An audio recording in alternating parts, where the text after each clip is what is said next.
Hello friends, how are you? Welcome in this channel.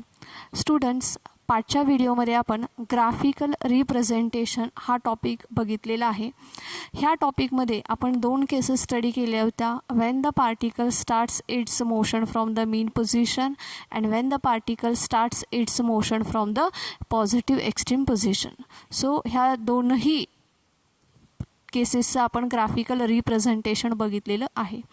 त्याच्या पुढचा भाग आज आपल्याला बघायचा आहे तो म्हणजे composition of two SHM having the same period along the same path. ठीक आहे, दोन सिंपल हार्मोनिक मोशन्स आहेत, राईट. दोनही मोशनचा टाईम पिरियड सेम आहे. So let us consider the two simple harmonic motions with the same period, but they are having different amplitudes and different initial phases. So let us write the equation for these two waves.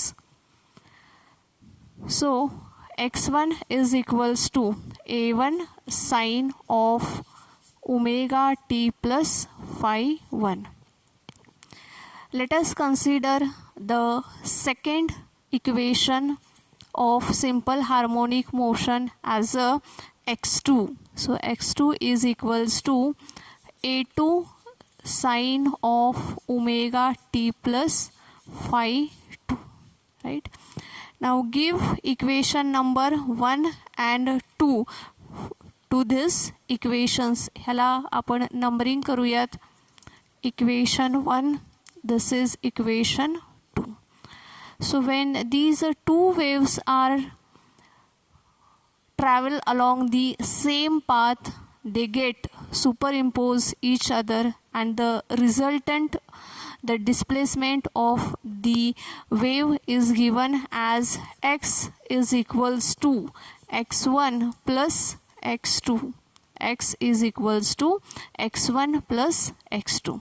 Now put the value of x1 and x2 in this equation. So we will get x is equals to x1 ची value लिहा बघा, a1 sin of omega t plus phi 1 plus x2 ची value लिहायची आहे a2 sin of omega t plus phi 2.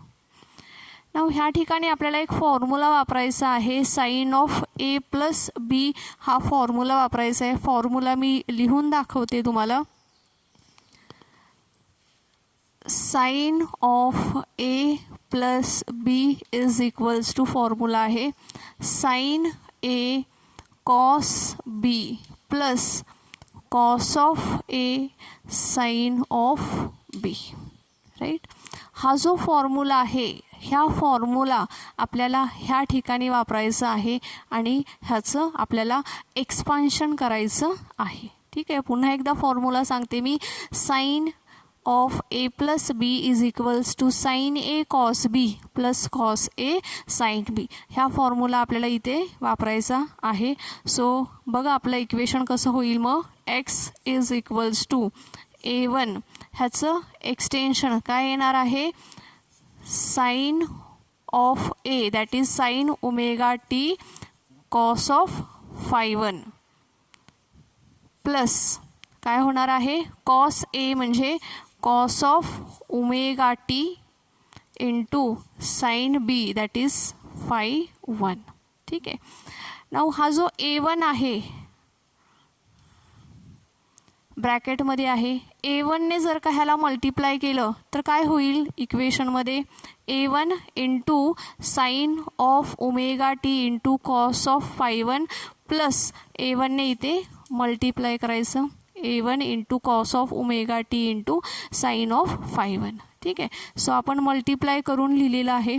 अशाच पद्धतीने आपल्याला ह्याचं देखील एक्सपान्शन करायचं आहे.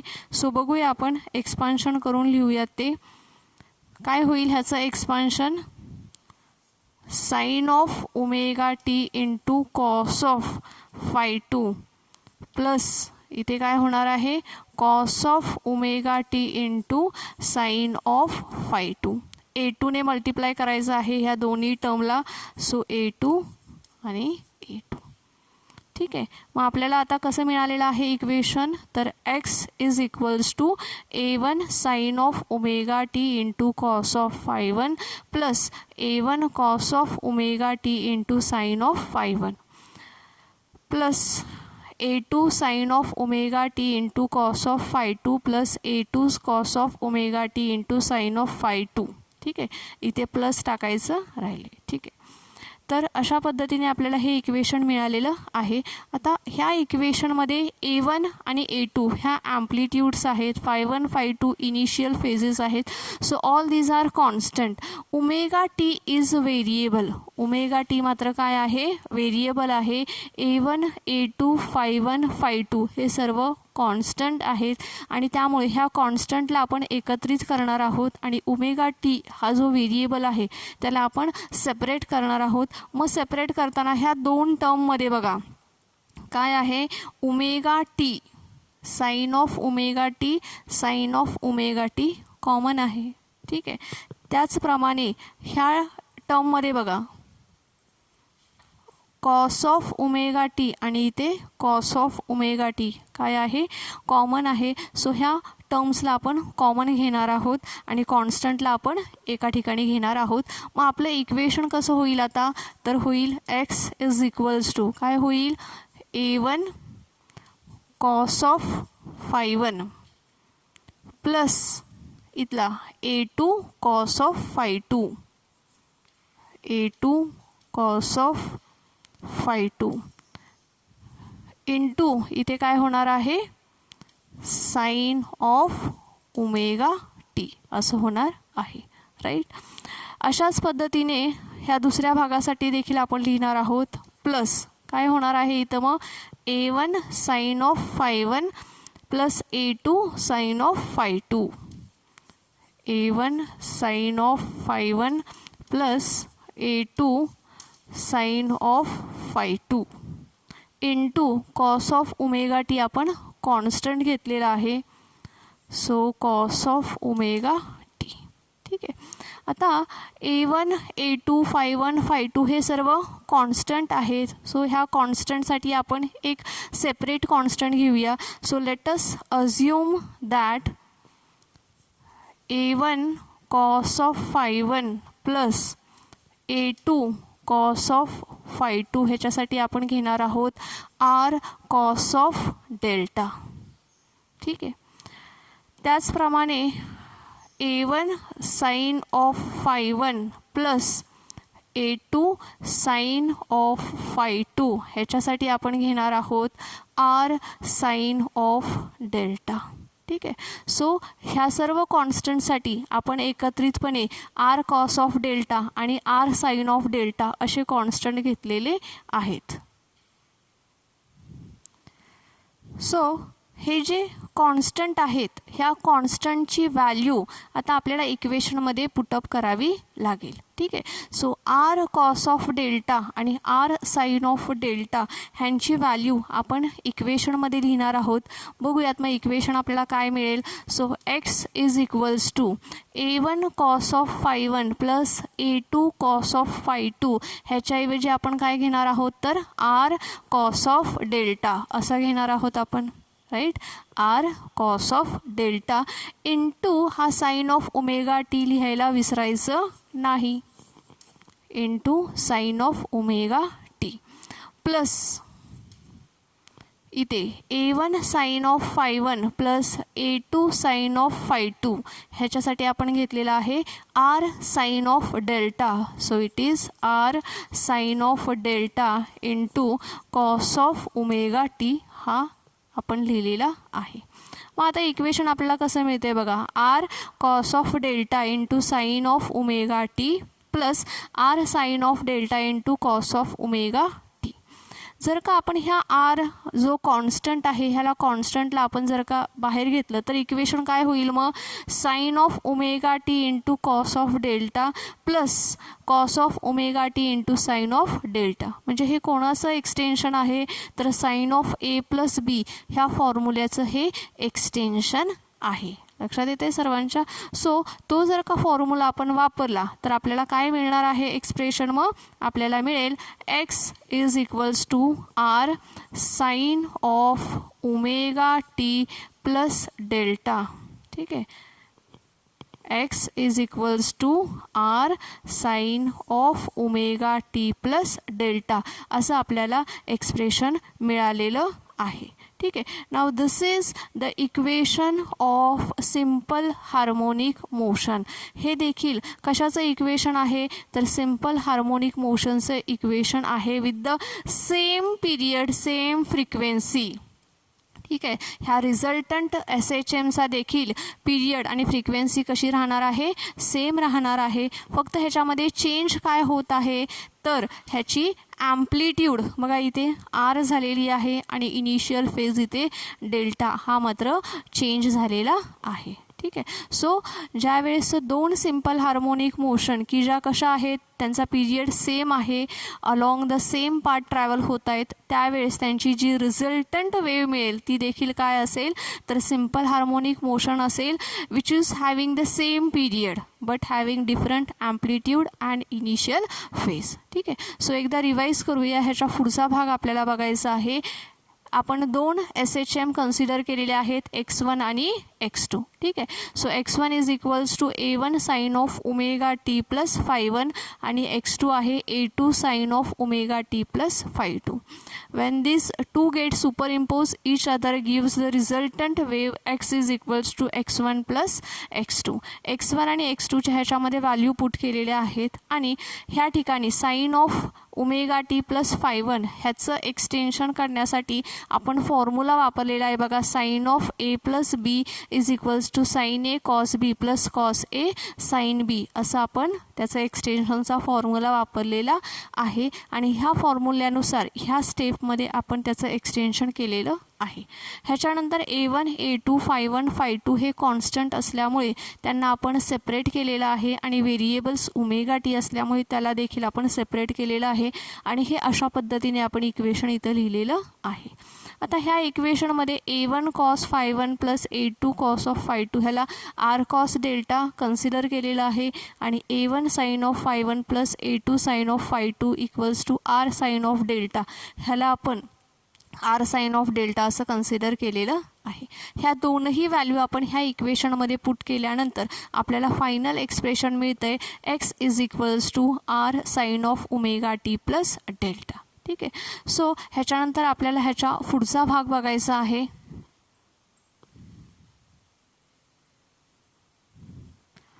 स्टुडंट्स, ह्याच्यानंतर आपल्याला इनिशियल फेज फाइंड आउट करायची आहे. इनिशियल फेज फाइंड आउट करण्यासाठी आपल्याला हे दोन इक्वेशन्स उपयोगी पडणार आहेत. ह्याला आपण इक्वेशन नंबर 1 दिलेला आहे आणि आर साइन ऑफ डेल्टा ह्या इक्वेशनला आपण इक्वेशन नंबर 2 दिलेला आहे. So now divide equation 2 by equation 1.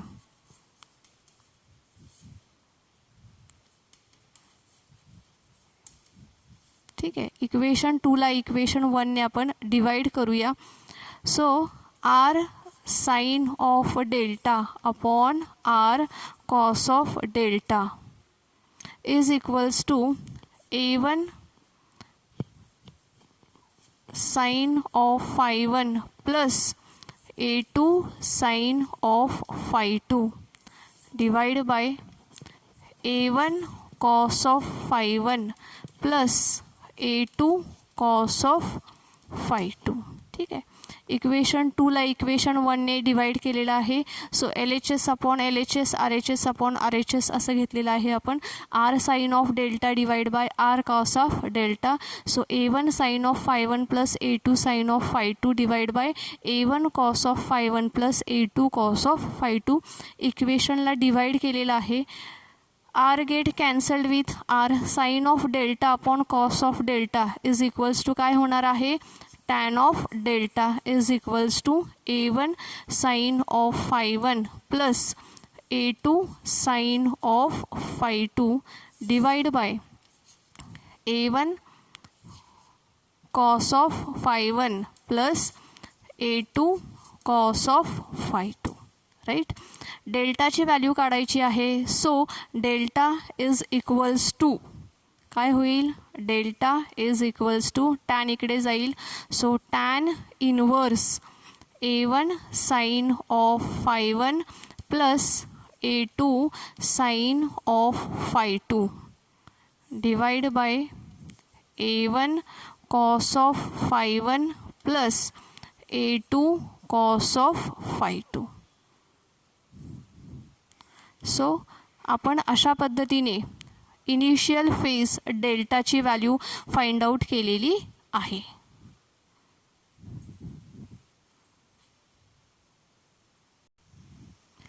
ह्याच्या पुढे आपल्याला रिझल्टंट ॲम्प्लिट्यूडचा भाग बघायचा आहे. बघा, resultant amplitude R is equals to आहे under root R sine of delta square plus R cos of delta square. Right, जर का आपण आर साइन ऑफ डेल्टाची व्हॅल्यू आणि आर कॉस ऑफ डेल्टाची व्हॅल्यू जर का पुटअप केली आणि जर का एक्सप्रेशन सॉल्व केलं तर आपल्याला मिळणार आहे root A1 square plus A2 square plus 2A1 A2 cos of phi 1 minus phi 2. Right, आता ह्याच्या स्पेशल केसेस आहेत बघा. त्याच्यापैकी फर्स्ट केस आपण बघणार आहोत. Wien the two waves are in a phase, ज्यावेळेस दोन SHMs ह्या इन फेज असतील त्यावेळेस फाय 1 मायनस फाय 2 0 असेल. Now cos of phi 1 minus phi 2 ह्याची व्हॅल्यू आहे 1. ठीक आहे, सो ही जर का व्हॅल्यू आपण ह्या इक्वेशनमध्ये पुट केली तर आपल्याला मिळणार आहे R is equals to root A1 square plus A2 square plus 2A1 A2 into cos of phi 1 minus phi 2 ची व्हॅल्यू आहे 1. So that is 2A1 A2. ठीक आहे, आता हे एक्सटेन्शन आहे A1 plus A2 the whole स्क्वेअरचं extension आहे. सो आपल्याला काय मिळेल मग ह्याच्यामध्ये, root A1 plus A2 the whole square. ठीक आहे, रूटमधून बाहेर काढलं तर आपल्याला काय मिळणार आहे, R is equals to A1 plus A2 असं मिळणार आहे. Now if A1 is equals to A2 is equals to A जर का असं असेल तर आपल्याला आरची व्हॅल्यू किती मिळणार आहे, आर इज इक्वल्स टू इथं व्हॅल्यू मिळणार आहे 2A अशी व्हॅल्यू आपल्याला मिळणार आहे. Right,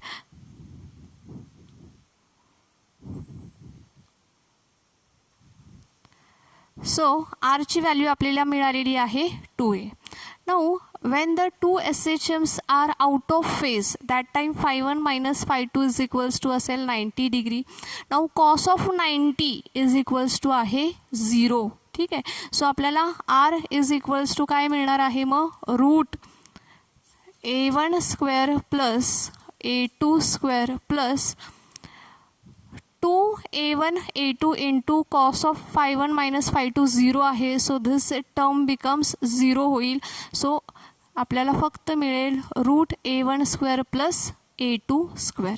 now when A1 is equals to A2 is equals to A असेल त्यावेळेस आपल्याला मिळेल R is equals root A square plus A square. So that is equals to root 2A square. So that is equals to A बाहेर येईल ह्याच्यामध्ये A root 2. So this is the amplitude. Now when the phase difference phi 1 minus phi 2 180 degree असेल त्यावेळेस cos of phi 1 minus phi 2 is equals to किती असेल, -1 असेल. So अशा वेळेस आरची व्हॅल्यू किती होईल तर root A1 square plus A2 square plus 2A1 A2 cos of phi 1 minus phi 2 ची व्हॅल्यू आहे -1. सो -1 इंटू 2A1 A2 काय होईल, -2A1 A2 अशी व्हॅल्यू होईल. So this is the extension of A1 minus A2 the whole square. ठीक आहे, so square रूटमधून बाहेर आल्यावर हे काय होईल, mod of A1 minus A2.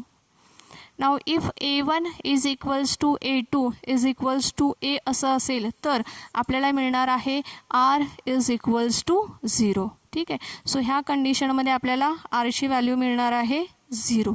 ठीक आहे, सो आजच्या व्हिडिओमध्ये आपण अशा पद्धतीने कंपोजिशन ऑफ 2 SHM बघितलेली आहे. इनिशियल फेज आपण फाइंड आउट केलेली आहे. त्याचप्रमाणे रिझल्टंट ॲम्प्लिट्यूडचं एक्सप्रेशन बघितलेलं आहे आणि त्याच्यासोबत त्याच्या 3 स्पेशल केसेस देखील बघितलेल्या आहेत. आजच्या व्हिडिओमध्ये आपण इथंच थांबूयात. ह्याच्या पुढचा जो भाग आहे तो आपण आपल्या पुढच्या व्हिडिओमध्ये बघूयात. Thank you students.